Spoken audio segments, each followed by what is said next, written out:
Good morning, everyone. My name is Brian Berg. I'm the Managing Director of CIBC Capital Markets, and it is my absolute pleasure to introduce Hunter Hunt, Chairman and CEO of Hunt Energy Company. Hunt Energy is a private, multi-generational, family-owned business with a diverse portfolio of energy businesses with various global operations, and is one of the most storied private energy companies with multi-decades of extraordinary success. Welcome, Hunter. Thank you. Hunter, as you reflect back over the past few years, say since 2021, how are you thinking about the evolution of the energy transition, the early innings of the era thus far? So thanks, great question. Thanks y'all for being here as well. Yeah, it is interesting because I tell people if you want to see the energy industry of tomorrow, if you want to see the grid of tomorrow, come to Texas today. And so, at the same time that we have record output coming out of the Permian Basin, and that we're exporting LNG around the world, which is offsetting increased coal production for power in a number of developing world and industrial countries.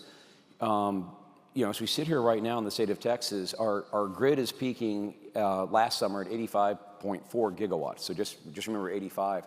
We have 44 gigawatts of wind power in Texas, in ERCOT, and we have close to 24 of solar, and that's increasing. And so it is fun to be sitting in this state with kind of a foot or leg in both the traditional hydrocarbon space as well as the electron space, and to see the transition up front. And it's happening very quickly. I think as you look at the broad energy industry, the hydrocarbon sectors realize that there's a strong obligation to continue to improve and clean up its activities. And at the same time, I think there's a growing awareness that transitions imply getting out of something into something else. You need both for a while. But conversely, when you look at wind, solar, batteries now in Texas, it's an exciting time to be here. It is truly ground zero for the energy transition globally. Yeah, I cannot agree more with the leadership Texas is showing on both clearly conventional energy, but low carbon technologies as well. Maybe a follow-up to that question, how do you think about the key opportunities, the key challenges for future energy technologies? What surprises do you think there might be? What do you think consensus, if such a thing exists, might be wrong? Yeah. So a lot of our thinking around this goes back all the way to 2006. The person who now heads up our earliest stage energy technology group put up a very simple 2x2 matrix where on one axis was, does it support mobility or is it stationary? And on the other axis was, does it require new infrastructure or can it utilize existing infrastructure? And then in 2006, he populated it with everything that was out there. So wind, solar, small modular nuclear, hydrogen, biodiesel. And as you looked across the totality of existing energy technologies and new ones, the only thing that was in the quadrant of supports mobility, which is one of the great mega trends of the 20th and now the 21st century, and that can utilize existing infrastructure, was the internal combustion engine and hydrocarbons as we know them. What also jumped out was the fierce competition in stationary applications. And so back then we realized wind, solar, batteries are fantastic for the grid, but there's a real challenge as you start to look at mobility. And so, in many ways, that's informed us as a company.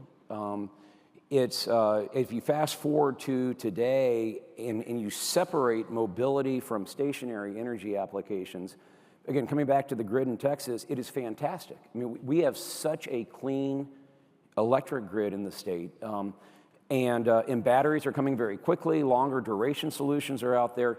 And yet, when you look at mobility and molecules, hydrocarbons in the internal combustion engine are still very much part of the overall mix. So coming back to surprises, most of my oil and gas brethren are very bullish on natural gas as a transition fuel and a bridge. And it kind of fell out of favor, now it's coming back into favor.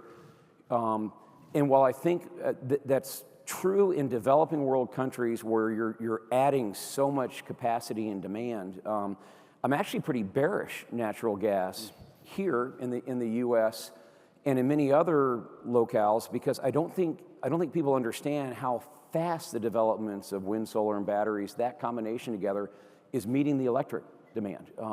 I'm actually more bullish on oil than a lot of other people are, because I think people think it's, well, it is. From a pollutant perspective, it has its challenges, but the flip side is if you're trying to go from point A to point B, there are still massive challenges that are out there for alternatives to oil. And so we're investing in those. And obviously, EVs are, that's a whole different discussion.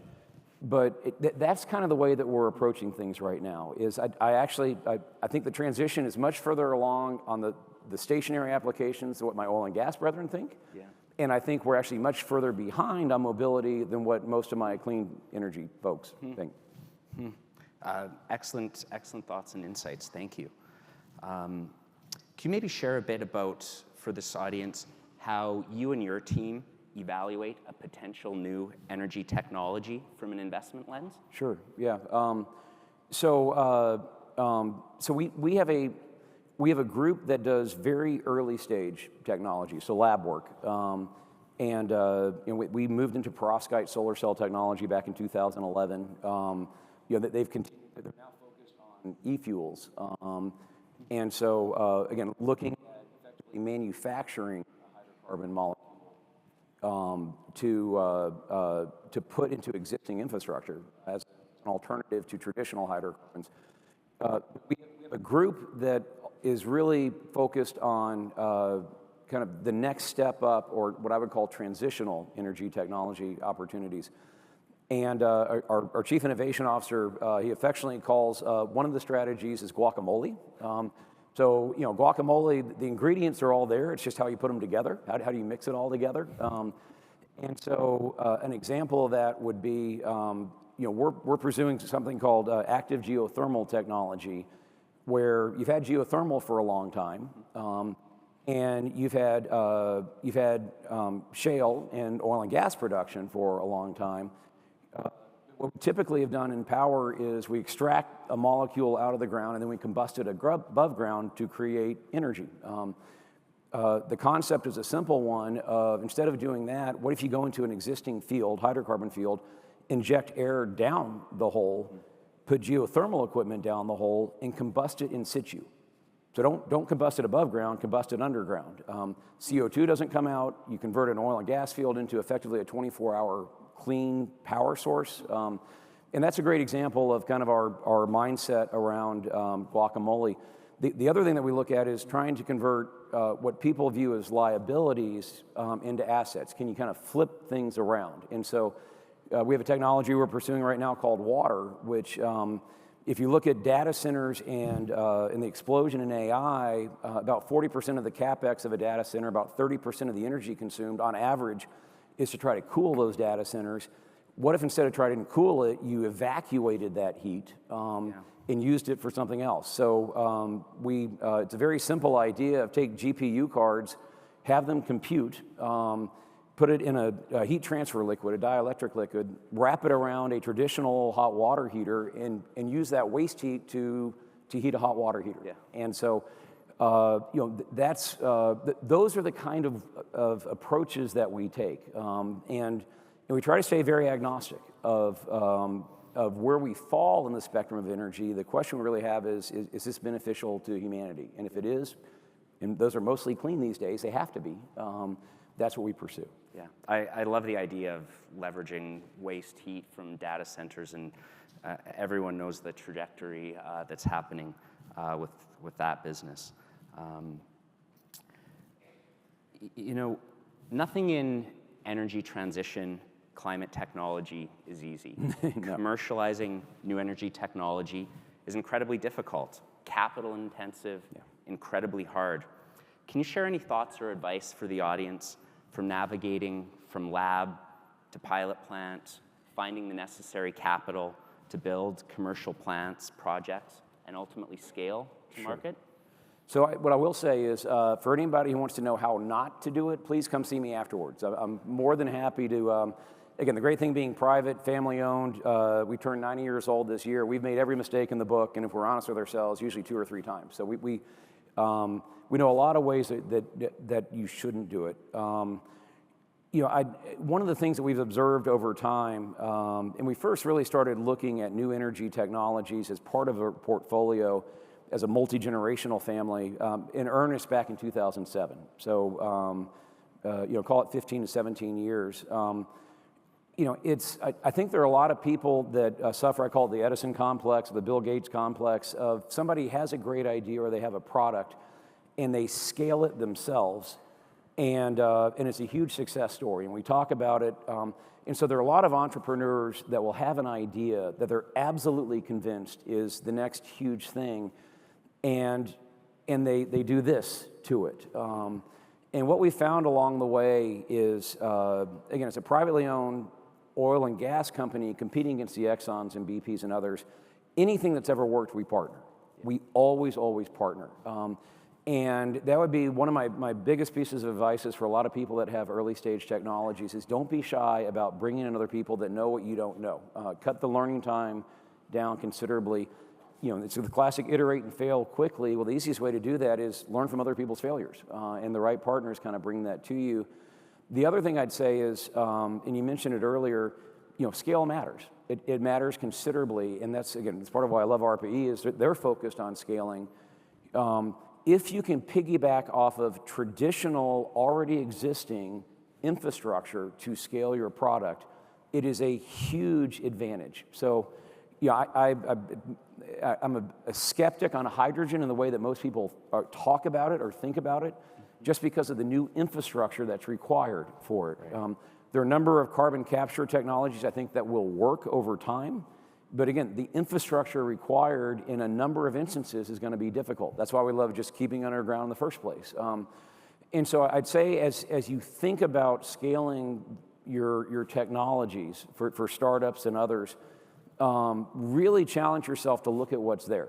You may not like the oil and gas industry just philosophically, but there's an infrastructure that's delivering 103 million barrels a day of oil to refineries going to 8 billion people on the planet.